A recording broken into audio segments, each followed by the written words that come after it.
Alors, on va commencer la deuxième partie du cours estérification-hydrolyse. Alors, on va parler de la réaction d'estérification-hydrolyse. Alors, on va commencer par la réaction d'estérification. Alors, définition, l'estérification, c'est la réaction de préparation d'un ester. Alors, on va voir qu'elle peut être réalisée à partir d'un acide carboxylique et d'un alcool. Alors, l'acide carboxylique RCOOH, acide carboxylique, l'alcool R'OH. Alors, il y a une réaction qu'on va voir qu'elle est limitée. Alors, cette réaction va se faire entre l'acide et l'alcool et va produire l'ester. Alors, l'ester, la première partie de l'ester, c'est la première partie de l'acide. Et la dernière partie de l'ester R', le radical R', c'est le radical qui se trouve dans l'alcool. Et en plus, on a de l'eau qui se forme. Alors, je prends un exemple. Par exemple, si j'ai ici l'acide propanoïque avec 3 atomes de carbone. Alors, l'acide propanoïque que je vais réagir avec cet alcool qui est le méthyle.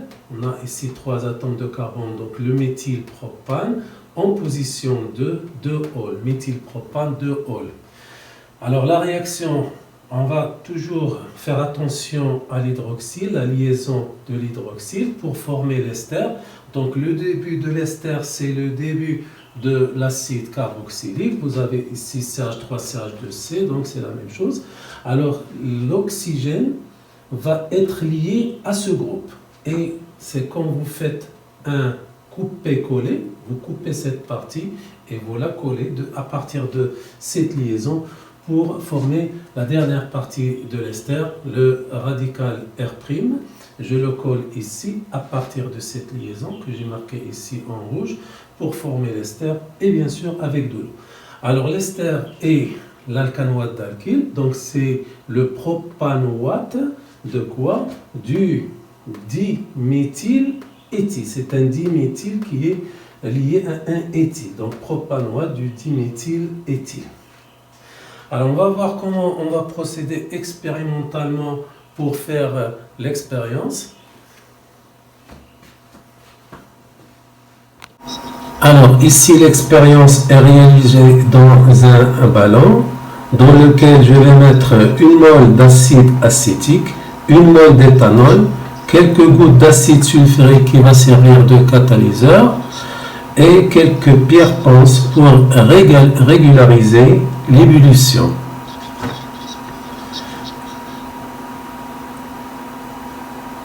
On réalise donc le chauffage à reflux. Ce montage s'appelle montage de chauffage à reflux. Alors, qui permet de maintenir le mélange réactionnel à température constante et de condenser la vapeur qui y aurait tendance à s'échapper du mélange réactionnel et qui se retrouve condensée et redescend dans le ballon. Alors l'eau arrive du robinet, entre dans le réfrigérant à boules par le bas et monte et ressort par le haut. Il ressort par le haut. Alors l'expérience sera réalisée pendant à peu près 1 heure grâce au catalyseur. Et à la fin de l'expérience, on va doser l'acide qui reste. On va doser l'acide qui reste avec une solution basique et en présence d'un catalyseur, ici, la phénolphtaléine. Alors lorsque j'obtiens la couleur rose-violet qui va persister, alors on va arriver donc à l'équivalence. Là, on arrive à l'équivalence. Alors cette animation va nous montrer la réaction d'estérification à partir d'une mole d'acide, une mole d'alcool. Alors, je commence l'expérience avec bien sûr le chauffage à reflux. Alors, remarquez bien que les quantités de matière d'acide et d'alcool diminuent au cours du temps, les quantités de matière d'ester et d'eau augmentent au cours du temps. Alors on va voir les courbes d'évolution. Alors là c'est pour l'ester et là pour l'acide ou l'alcool. Alors vous voyez bien que les quantités de matière d'acide et de l'alcool diminuent au cours du temps et les quantités de matière d'ester et d'eau augmentent. Alors le rendement de la réaction ne va pas dépasser 67% à la fin de la réaction parce que c'est une réaction limitée. Alors remarquez bien que les quantités de matière d'acide et d'alcool ne disparaissent pas. Par contre, la quantité de matière d'ester et d'eau vont se stabiliser à peu près à 0,67% si je continue l'expérience. Le rendement va augmenter progressivement et va se fixer à peu près à 67% à la fin de la réaction. Alors donc, notre tableau d'avancement, lorsque je pars de l'acide éthanoïque et de l'éthanol, se présente ainsi. Alors, à l'état initial, j'ai 1 mol, 0 mol d'ester, 0 mol d'eau. Et à la fin de la réaction, j'ai 0,33, 0,33, 0,67, 0,67 mol d'ester et d'eau. Alors, si je trace les courbes qui représentent les quantités de matière d'acide qui restent dans le temps, alors au départ j'avais 1 mol et la quantité de matière d'acide diminue progressivement jusqu'à ce qu'il se fixe à la fin de la réaction à 0,33 ici pour 1 heure. Alors Berthelot a réalisé la même expérience, c'est un chimiste français qui a réalisé la même expérience en 1862. Il a réalisé l'expérience sans catalyseur, c'est-à-dire sans acide sulfurique, et à la température 25 degrés Celsius. Alors, il a pu arriver à la valeur 0,33 mol d'acide qui reste après 368 jours. Donc, vous voyez bien que la réaction est très lente si je n'utilise pas de la température et du catalyseur. Alors je peux aussi tracer la quantité de matière d'ester qui se forme dans le temps. Alors la quantité de matière d'ester bien sûr va augmenter et va se fixer à la fin de la réaction à 0,67. Alors c'est ce qu'on appelle la limite d'estérification. Alors ceci est obtenu avec le catalyseur qui sont les gouttes d'acide sulfurique et la température d'ébullition de l'eau qui est à peu près 100 degrés après 1 heure. Mais avec le chimiste Berthelot, il a pu obtenir cette limite d'estérification après 368 jours en utilisant la température 25 et son catalyseur. Alors donc, je vois que les caractéristiques de la réaction d'estérification sont les suivantes.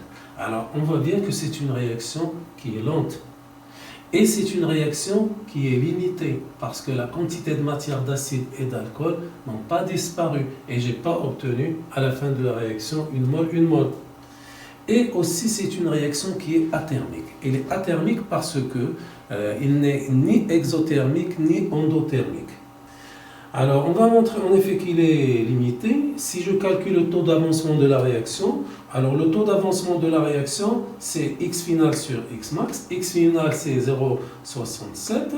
Et X max, si je suppose que la réaction est totale, ça serait bien sûr un C0,67, c'est-à-dire que 67% de la quantité d'ester que je vais obtenir, c'est une réaction qui se fait avec un rendement de 67%. Alors ce taux d'avancement dépend bien sûr de l'acide et de l'alcool utilisé. Alors ce taux d'avancement va diminuer si j'utilise un acide carboxylique de squelette carboné plus complexe, par exemple qui contient des radicaux. Ou si j'utilise un alcool de classe supérieure, c'est-à-dire un alcool secondaire ou tertiaire, en augmentant la classe de l'alcool, le rendement de la réaction, le taux d'avancement va diminuer.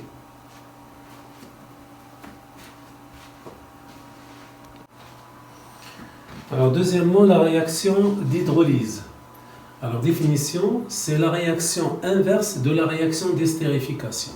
C'est-à-dire que c'est la réaction entre un ester et l'eau qui donne l'acide carboxylique et l'alcool.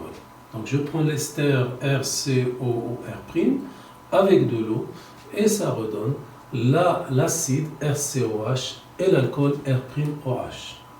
Alors, on fait donc exactement la même expérience, c'est-à-dire je vais partir d'une mole d'ester et d'une mole d'eau que je vais placer dans un ballon et que je vais chauffer à reflux avec quelques gouttes d'acide sulfurique et après 1 heure, je vais doser la quantité d'acide qui se forme cette fois et je peux ainsi tracer les courbes suivantes. Alors les courbes sont les suivantes. La quantité de matière d'acide qui se forme va se fixer à la fin de l'expérience à 0,33.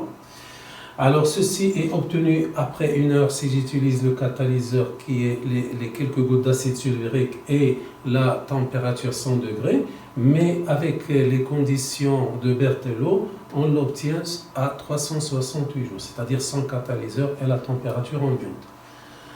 Alors, je peux aussi tracer la quantité de matière d'ester qui reste. Alors, on part d'une mole, donc à la fin de l'expérience, j'obtiens 0,67 mol après 1 heure. Alors, on voit bien que la limite ici d'hydrolyse est exactement la même que la limite d'estérification qu'on a établie tout à l'heure pour la réaction d'estérification.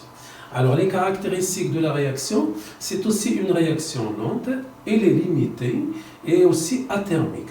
Alors, si je calcule le taux d'avancement, la quantité de matière finale, c'est la quantité de matière d'acide, ici finale, c'est 0,33, sur la quantité de matière, le Xmax, l'avancement maximal, ici 1 mol, parce que je pars d'une mol et d'une mol. Donc, ça va me donner 0,33, c'est-à-dire 33% pour cette réaction d'hydrolyse.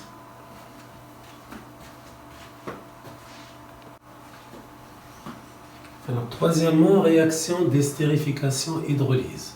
Alors, on a vu la réaction d'estérification toute seule, la réaction d'hydrolyse toute seule, et on a vu que les deux réactions sont toutes les deux athermiques, limitées et lentes. Et l'une est l'inverse de l'autre. Dans ce sens, c'est la réaction d'estérification, c'est-à-dire production de l'ester, et dans l'autre sens, c'est la réaction d'hydrolyse, c'est-à-dire la réaction de l'ester avec de l'eau.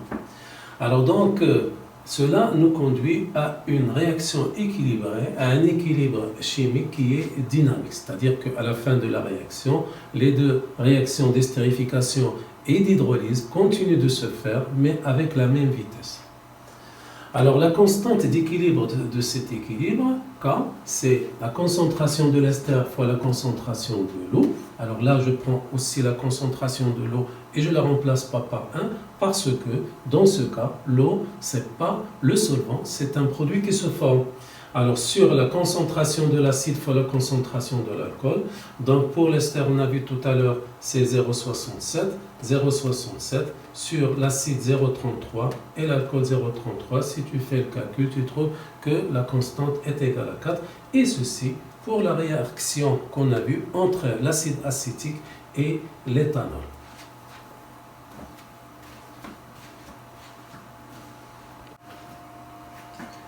Alors on va voir le contrôle de la réaction. Alors on peut contrôler la réaction de deux façons. Soit on va la contrôler en contrôlant la vitesse de la réaction, soit on va la contrôler en contrôlant le rendement de la réaction. Alors contrôle de la vitesse de la réaction.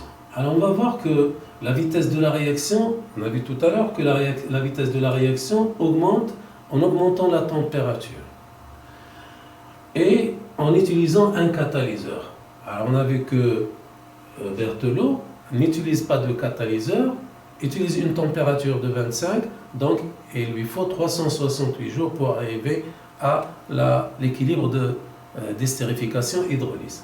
Mais en utilisant une température de 100 degrés Celsius, c'est-à-dire en augmentant la température, en utilisant un catalyseur qui est quelques gouttes d'acide sulfurique concentré, on peut arriver à la limite d'estérification après 1 heure. Alors, on peut contrôler aussi le rendement de la réaction. Alors, c'est quoi le rendement de la réaction? C'est la quantité de matière expérimentale qu'on obtient avec l'expérience, de l'ester par exemple, sur la quantité de matière théorique qu'on peut obtenir si on considère que la réaction est totale. Alors, on a vu tout à l'heure que le rendement de la réaction, c'est aussi le taux d'avancement, c'est 0,67 et c'est 67% pour la réaction entre l'acide acétique et l'éthanol en partant d'un mélange équimolaire. Alors, pour améliorer ce rendement de réaction, on peut l'améliorer de deux façons. La première façon, par élimination de l'un des produits qui se forment au cours de sa formation. Alors, ceci, on va le voir en animation tout à l'heure. C'est-à-dire que si j'élimine au fur et à mesure l'ester ou l'eau qui se forme, alors là, le rendement de la réaction va augmenter.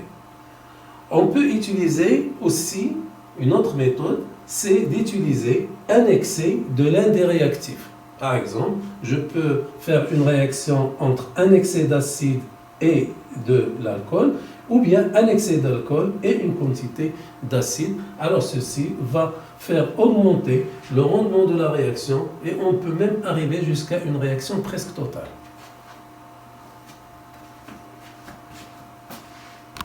Alors on va voir dans cette animation comment on peut éliminer l'ester au fur et à mesure qu'il se forme. Alors ceci se fait par ce montage. Alors on va se baser sur la température d'ébullition de l'ester.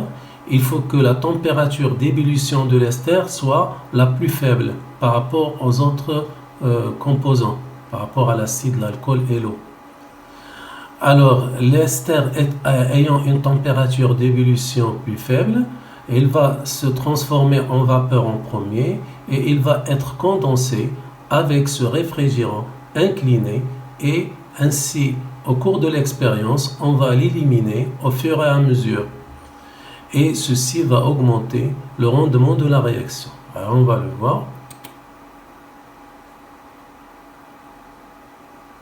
Alors, vous voyez bien que je pars d'une mole et une mole.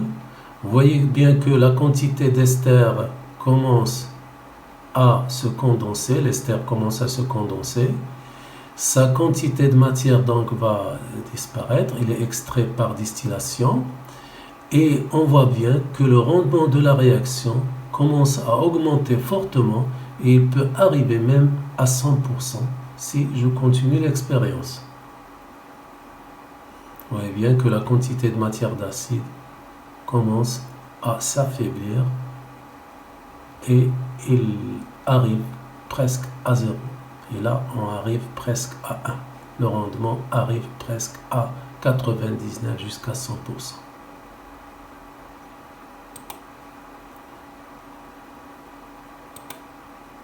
Alors là, nous avons un autre dispositif qui va permettre d'éliminer l'eau.